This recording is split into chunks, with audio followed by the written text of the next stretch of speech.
But the bank manager laughed, not a polite laugh, but the kind meant to humiliate. Right there in the middle of the lobby, with customers watching and staff pretending not to notice, he held Steven Seagal's check between two fingers like it was trash. Then, without hesitation, he struck a lighter and burned it. "We don't serve broke people here," the manager said loudly, making sure everyone heard. A few people chuckled. Others looked away, uncomfortable but silent. The smell of burning paper drifted through the air, sharp and final, as if the decision itself could not be undone. Steven Seagal stood calmly on the other side of the counter. No raised voice, no anger, no attempt to explain himself. He simply watched as the flames curled around the edges of the check, a check that could change the lives of everyone in that room. But no one knew that yet. The manager leaned back, proud of himself, enjoying the power of the moment. To him, this was just another ordinary day of reminding people who was in charge. Another stranger put in his place. Another small victory for his ego. What he didn't know, what no one inside that bank realized, was that this single act of arrogance had just triggered a chain of events that would end careers, flip authority upside down, and leave the entire branch frozen in shock. Steven didn't argue. He didn't demand respect. He didn't tell them his name or his position. He didn't say, "Do you know who I am?" Instead, he remained silent, his expression calm, almost thoughtful, as if he were observing something far bigger than a burned piece of paper. A few customers whispered to each other. One woman shook her head slowly. A man near the door pulled out his phone, sensing that something about this moment felt wrong, like watching a match being dropped next to gasoline. The manager broke the silence again, waving his hand dismissively. "You're done here," he said. "Don't waste my time." Steven nodded once. That small gesture, quiet, controlled, respectful, somehow made the room feel heavier, as if the air itself had shifted, as if the laughter from moments ago no longer belonged there. Because what the manager didn't understand was this power doesn't always announce itself. Sometimes it walks in wearing an old jacket. Sometimes it waits patiently. Sometimes it lets arrogance speak first. And sometimes the person you just humiliated is the very person who owns the ground you're standing on. What happened next would turn that bank upside down, and no one inside would ever forget the moment they realized they had insulted the wrong man. It was a busy Monday morning at Grand State Bank, the kind of morning where the lobby buzzed with impatience and quiet frustration. Phones rang behind the counters, keyboards clicked nonstop, and customers stood in line glancing at their watches. In the middle of it all moved Manager Clark, loud, confident, and certain that every pair of eyes in the room should be on him. He strutted across the marble floor, his polished shoes echoing with each step. His gold watch caught the light as he gestured sharply at employees, correcting them in front of customers without a hint of embarrassment. To Clark, authority wasn't about responsibility, it was about dominance. If people feared him, he believed they respected him. Faster, he snapped at a teller. "This isn't a coffee shop." The teller nodded nervously and lowered her head. No one challenged him, they never did. Clark paused near the center of the lobby, straightening his tie and scanning the room like a king inspecting his territory. Customers avoided his gaze. Staff stiffened whenever he passed. This was his world, and he made sure everyone felt it. That was when the doors opened. A man walked in quietly, almost unnoticed at first. No tailored suit, no entourage, no air of importance. Just jeans, an old jacket, and a calm, steady expression. His steps were unhurried, his posture relaxed. He looked like someone who had nowhere urgent to be. Steven Seagal. He waited his turn in line without complaint, hands loosely at his sides. While others sighed or shifted impatiently, he remained still, observing the room with quiet awareness. When he reached the counter, he offered a small, polite nod to the teller. "I'd like to deposit a check," he said simply. Before the teller could respond, Clark appeared beside her, drawn by the sight of someone who didn't fit his idea of a real client. He looked Steven up and down, his expression twisting with amusement. "Sir," Clark said loudly, "this counter is for actual clients, not dreamers." Steven met his eyes calmly. "I just want to deposit a small check." Clark smirked. "Oh, sure," he said, extending his hand. "Let's see how small it is." The exchange caught the attention of nearby customers. A few leaned in slightly, sensing tension. The teller hesitated, unsure whether to speak. Clark had already decided how this would end. Steven reached into his jacket pocket and slowly took out an envelope. There was no rush in his movements, no hint of defensiveness. He placed it gently on the counter and slid it forward. Clark picked it up like it offended him. He hadn't opened it yet, but in his mind, the verdict was already decided. To him, appearance told the whole story. Before we continue, take a moment and tell us in the comments, where are you watching from? And salute to all the humble people who stay calm under disrespect. Manager Clark opened the envelope slowly, still wearing that smug half smile, the kind that said he was already enjoying the humiliation he believed was coming. He pulled out the check and glanced at it casually, then his eyes paused. For a brief second, something flickered across his face. Surprise, confusion, even doubt. The number was large, very large, $500,000. The lobby seemed to quiet on its own, as if the room sensed something important had just appeared. A few nearby customers leaned closer, trying to catch a glimpse. The teller's eyes widened, her fingers tightening on the counter. For one fragile moment, it looked like Clark might stop, might think, might reconsider. But ego is louder than reason. He scoffed and laughed, holding the check up for others to see. "Nice prank," he said loudly. "You really think fake checks impress me?" His voice echoed through the lobby, drawing even more attention. "Get out before I call security." A ripple of laughter spread through the room. Some staff members joined in, eager to stay on the manager's good side. Others whispered behind their hands, unsure whether this was real or some elaborate joke. No one stepped forward. Stephen didn't react. He didn't defend himself. He didn't explain where the check came from or why it mattered. Instead, he stood there calmly, his face relaxed, his eyes steady. After a brief pause, he spoke softly, not to argue but to state a simple truth. Sometimes arrogance blinds the eyes that should see. The words hung in the air, quiet but sharp. A few people felt it. Most ignored it. Clark sneered. "Save the wisdom for someone who cares," he said. With deliberate disrespect, he dropped the check into a trash bin beside the counter. The sound of paper hitting plastic made the teller flinch. Gasps rippled through the crowd. Then Clark did something no one expected, even those who disliked Stephen. He pulled a lighter from his pocket. "Let's make this official," he said. Before anyone could stop him, Clark flicked the lighter and leaned over the bin. The flame caught instantly, paper curled, edges blackened. The fire grew small but unmistakable. The smell of burning paper spread through the lobby, sharp and suffocating. The laughter stopped. Phones came out. A woman covered her mouth. The teller whispered, "Sir, please," but Clark ignored her. To him, this wasn't just about a check anymore. It was about proving control. Stephen watched the flames without a word. His expression didn't change. No anger, no shock. Just quiet acceptance, as if he had already seen how this would end. Security guards shifted uncomfortably near the entrance. One of them stepped forward slightly, then stopped, unsure whether to intervene. The power dynamic in the room felt unstable, like ice cracking beneath too much weight. Stephen finally spoke again, his voice calm and steady. "You didn't have to do that." Clark laughed. "I absolutely did," he replied. "This is my bank." Stephen met his gaze. Not for long. That earned another round of mocking laughter, but it sounded thinner this time. Forced. Nervous. Stephen stepped back from the counter, adjusting his jacket. He looked around the lobby once, at the staff, the customers, the guards, and gave a small, almost respectful nod. Then he turned toward the exit. As he walked away, whispers followed him. Some people felt relief. Others felt regret. A few felt something worse, the sinking feeling that they had just witnessed a mistake too big to undo. Stephen reached the door and paused briefly, his hand resting on the handle. He didn't look back. He didn't need to. Behind him, the last pieces of the check burned into ash, and with them, the manager's sense of safety quietly went up in smoke. "Let me ask you something. What would you have done in Stephen's place at that moment?" Stephen didn't raise his voice. He didn't argue. He didn't look back to defend himself or demand an explanation. He simply nodded once, calmly, and turned away from the counter. That quiet reaction confused more people than anger ever could have. As he walked toward the exit, the lobby filled with whispers. They weren't loud, but they were everywhere, spreading between customers, sliding across the marble floor, settling into uneasy silence. Some people shook their heads. Others avoided eye contact, suddenly uncomfortable with what they had just witnessed. A few phones remained raised, recording.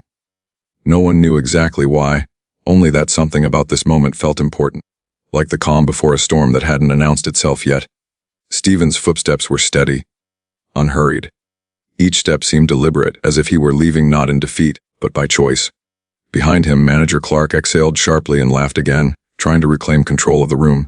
"See," he said loudly. That's what happens when people try to pretend.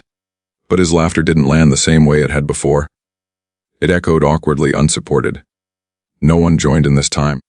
Near the back of the lobby, an older clerk frowned deeply. He had been watching the entire exchange in silence. Something about the man who had just walked out bothered him. Not his clothes, not the check, but his composure. The clerk rubbed his chin slowly, searching his memory. "I've seen that face before," he muttered under his breath. The teller at the counter stared at the trash bin, now filled with ash. Her hands trembled slightly as she adjusted the papers in front of her. She hadn't laughed. She hadn't spoken. But the image of the burning check replayed in her mind again and again. A customer leaned toward another and whispered, "That didn't feel right." Someone else replied quietly, "No, it really didn't." Stephen reached the door and stepped outside. The glass closed behind him with a soft click, cutting off the noise of the lobby. For a brief moment, everything inside felt suspended, like the room itself was holding its breath. Clark straightened his tie and scanned the lobby again, trying to restore order. "All right," he snapped. "Back to work. Show's over." Employees returned to their stations, but their movements were slower now. Distracted, no one looked relaxed. The atmosphere had changed, and everyone felt it, even if they didn't understand why. The older clerk glanced toward the entrance again, his unease growing. The name tugged at his thoughts, just out of reach. He had worked in banking for decades. He had attended meetings, seminars, conferences. Faces came and went, but some stayed. Outside, through the glass, a black car rolled to a stop near the curb. A few customers noticed it at the same time. Heads turned. Conversation stopped mid-sentence. The car didn't feel random, it felt intentional. Clark didn't see it yet. He was too busy scolding a junior employee for misplacing a form, trying to reassert dominance as if nothing unusual had happened. The car door opened. Inside the bank, the older clerk's eyes widened. His breath caught in his throat. "No," he whispered. The lobby doors opened again. Silence crashed down like a weight. Conversations died instantly. Phones stopped recording. Even the air seemed to thicken. Several well-dressed individuals stepped inside, their posture confident, their expression serious. They carried folders and documents, walking with purpose. Not confusion, not hesitation. Clark turned toward the entrance, irritation already forming on his face. "Can I help you?" he asked sharply. The lead executive didn't answer him. Instead, his eyes scanned the room and locked onto Steven Seagal, who had just turned back toward the lobby. The executive's expression changed instantly. Relief, respect, urgency. "Mr. Seagal," he said loudly, his voice cutting through the silence. "We've been looking for you, sir." Every head in the bank snapped toward Clark. The color drained from his face. The older clerk closed his eyes slowly, as if the final piece had clicked into place. And in that moment, before a single explanation was given, before a single document was opened, everyone in that bank understood the same terrifying truth. This wasn't over, not even close. The lobby felt frozen. Customers, staff, and even manager Clark stared at the black car parked just outside the bank. The doors swung open again, and 3 sharply dressed executives entered, carrying stacks of documents. Their movements were precise, purposeful, and commanding. The energy in the room shifted instantly. Respect and authority replaced confusion and tension. The lead executive's gaze scanned the room, until it landed on the man who had just walked out moments ago, Steven Seagal. Relief and urgency flashed across the executive's face. "Mr. Seagal, we've been waiting for you, sir." Clark blinked. He opened his mouth, but no words came out. He turned to the teller beside him. "Wait, Mr. Seagal. You mean that's him?" "Yes," one of the executives said calmly. "He is the new majority owner of this bank." The words hung in the air like a thunderclap. The lobby went silent, customers froze, staff gasped, phones lowered. Everyone in the room understood that the entire hierarchy they had just witnessed, the manager's arrogance, the staff's nervous laughter, the sense of control Clark had thought he possessed, had just been appended. Clark's mind raced. His confidence, once unshakable, crumbled under the weight of reality. He opened his mouth again, trying to find some authority, some control, but his voice faltered. I didn't know who he was," he stammered, his face pale, sweat forming along his temple. Steven stepped forward calmly, collecting himself as if nothing had happened. He looked at Clark directly, his expression quiet but commanding. "I came here to make a deposit," he said softly, "but now I will be making a change." The room seemed to hold its breath. Even the staff, who had nervously laughed earlier, realized they had been part of a scene that no one in this bank would ever forget. The executives set their folders on the counter. They began presenting documents, detailing ownership, accounts, and authority transfers. Clark's eyes darted back and forth, trying to grasp the implications. The reality hit him: the man he humiliated, the man he mocked, now had absolute power over him. A few customers whispered among themselves, "He's the owner." One asked in disbelief. Another nodded slowly. That calmness he never needed to shout, never needed to fight. Stephen turned his gaze to the old clerk who had quietly observed the entire incident. "You," he said, nodding. "You have shown respect when it mattered. From today, you will take on more responsibility in this branch." The clerk blinked, disbelief and pride washing over him at the same time. Others in the room glanced at him, realizing that Stephen's reward wasn't for wealth or status, it was for humility and patience. Clark sank to his knees, shaking, realizing the full gravity of the situation. "Sir, I'm so sorry. I didn't know who you were," he stammered, his voice cracked under guilt and fear. Stephen shook his head, his expression softening slightly. "That's exactly the problem. You shouldn't have to know to treat someone with respect." The staff, the customers, even security, watched silently as Stephen made it clear that his power was not just in ownership, but in the example he set. He didn't raise his voice. He didn't humiliate anyone further. He simply corrected the wrong and rewarded what was right. Clark's hands trembled as he touched the counter, looking at the remnants of the burned check, the symbol of his arrogance and misjudgment. It wasn't just a piece of paper anymore. It was a lesson, one he would never forget. The executives finished their formalities, ensuring the staff understood the new structure. Clark, the manager who had thought himself untouchable, was now powerless in the face of humility and integrity. Stephen turned toward the exit once again, his steps deliberate, unhurried, commanding attention without demanding it. The staff followed silently, knowing that this moment would be remembered forever. Before leaving, he cast one last glance at the manager and the staff. His eyes were calm, yet they carried the weight of authority, experience, and understanding. The lesson was clear: true power was silent, and true respect was earned, not demanded. The doors closed behind him, and the room slowly began to buzz again, but it was a different energy now. Awe replaced laughter, respect replaced arrogance, and the memory of what had just unfolded would be recounted by those who witnessed it for years to come. Even customers who had initially laughed or ignored the incident realized the depth of the lesson. You never know who someone really is, and sometimes, those you look down upon may be the ones who change everything. Clark's mind was spinning, but one thought repeated relentlessly: he had underestimated Steven Seagal. And that miscalculation would remain the defining moment of his career. The tension in the bank lingered like a thick fog, even after Steven Seagal had left the lobby. Manager Clark remained on his knees, trembling, struggling to comprehend what had just happened. His once unshakable confidence had vanished, replaced by guilt and disbelief. Every second seemed to stretch, forcing him to confront the reality he had ignored for far too long. The executives moved calmly, systematically organizing the paperwork that formalized Stephen's control over the bank. The staff, still shaken, watched quietly, realizing the importance of humility, respect, and composure. This was more than a lesson for one man, it was a lesson for everyone present. The old clerk, the one who had quietly observed the events unfold without judgment or fear, now stood taller than anyone else in the room. Stephen had already recognized him as someone who truly understood the unspoken rules of respect. His eyes were bright with pride, a stark contrast to the fear and embarrassment etched on Clark's face. Stephen addressed the staff, his voice calm but firm. "From this day forward, this branch will operate differently.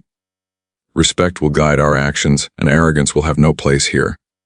Those who act with humility and integrity will be rewarded. Those who do not will face the consequences." Clark swallowed hard, his throat dry. "Sir, then I understand," he stammered. He had never felt so small and yet somehow so aware. He realized that the weight of authority was meaningless without wisdom and empathy. One of the executives stepped forward, handing the clerk a folder. "You will assume the responsibilities of branch manager immediately," he said. "Your dedication and respect have not gone unnoticed." The clerk's face lit up, and a quiet murmur of approval spread through the staff. The contrast between him and Clark was now impossible to ignore. One had embraced respect and calm composure. The other had relied on arrogance and intimidation. Stephen didn't need to raise his voice or make threats. His actions and choices had already made the point. He had demonstrated that true authority comes not from power, but from the ability to act with quiet confidence, fairness, and integrity. Clark struggled to find the words, finally whispering, I'm sorry. I truly didn't know who you were. I understand now." Stephen nodded slightly. "That's the point. Respect isn't about knowing someone's position or status. It's about how you treat people, regardless of who they are." The staff listened carefully, internalizing the lesson. They had witnessed an extraordinary shift in dynamics, and it was clear that the bank would never operate the same way again. This moment was more than a personal correction. It was a complete cultural reset. Stephen turned briefly toward the camera phones that some customers still held, capturing his calm authority. "Remember," he said softly, "it is humility and composure that define true strength, not arrogance or aggression." The executives began finalizing changes, while the staff adjusted to the new reality. Some still glanced nervously at Clark, who remained kneeling. His mistakes were now visible to everyone, a reminder that ego and disrespect could undo even the strongest sense of authority. Meanwhile, the old clerk quietly accepted his new role, his calm demeanor and respectful attitude setting an example for everyone in the branch. He didn't boast or act differently. He simply continued his work with the same integrity that had earned him Stephen's trust. Stephen gave one last nod to the staff, a silent farewell that carried more weight than any speech. Without another word, he walked toward the exit. Each step echoed with confidence, a reminder that true power didn't need to announce itself. The lobby was quiet now, but the lesson had been imprinted on everyone present. Clark would remember the smell of the burned check, the calm determination in Stephen's eyes, and the moment he realized that arrogance and disrespect could cost him everything. Staff and customers alike absorbed the significance of the day. Respect, humility, and patience had won. Arrogance, hostility, and belittling behavior had lost. And in the end, everyone understood that one simple choice, to act with honor and calm, could change the course of an entire organization. With that, the shift was complete. A new culture had been set in motion. Stephen Seagal's quiet but firm actions had redefined authority, leaving a lasting impression on the bank, the staff, and anyone who had witnessed the extraordinary events that morning. The stage was set for a future built on respect, patience, and integrity, with lessons that would resonate far beyond the walls of Grand State Bank. Let me ask you something. If you were in Clark's position, would you apologize or try to save face? Comment below and let us know what you would do.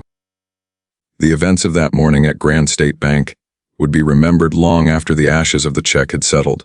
What had started as a simple deposit had transformed into a lesson in humility, respect, and the silent power of composure.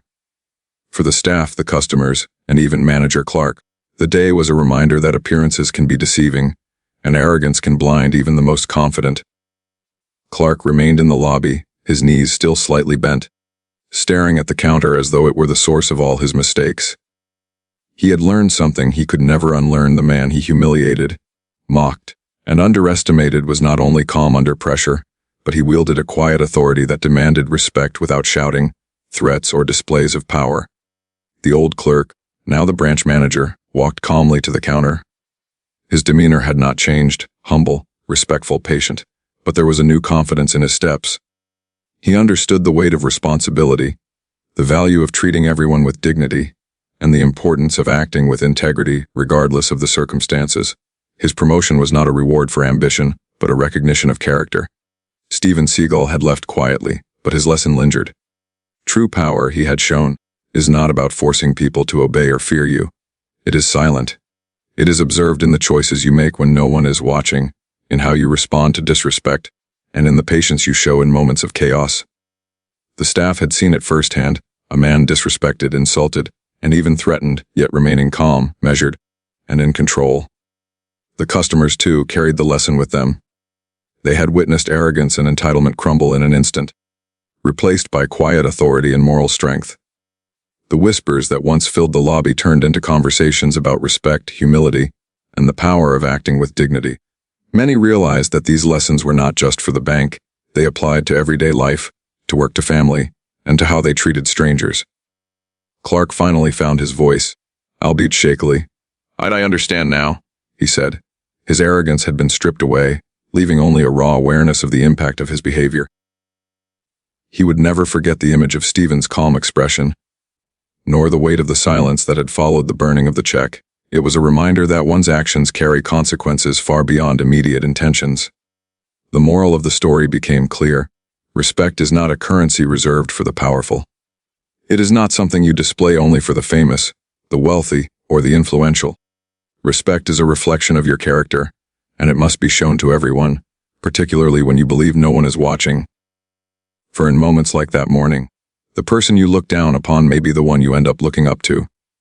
True strength is quiet, unseen, and consistent. It does not demand attention or seek validation. It manifests in the ability to remain composed in the face of arrogance, to act with integrity when provoked, and to reward humility over hostility. Stephen's actions reminded everyone present that the real measure of a person lies not in how loudly they assert authority, but in how gracefully they handle challenges and disrespect. As the day wound down, the staff slowly returned to their routines, carrying with them a renewed sense of purpose. They would remember this day not as a moment of chaos, but as a defining example of integrity and humility. Clark, forever changed, would approach his work differently, and the old clerk, now leader, would guide the branch with wisdom and fairness. To the viewers watching this story unfold, the lesson is timeless: act with respect, remain calm under provocation, and value humility as a true measure of strength. These are principles that can transform not only workplaces but lives. Steven Seagal left behind more than a burned check.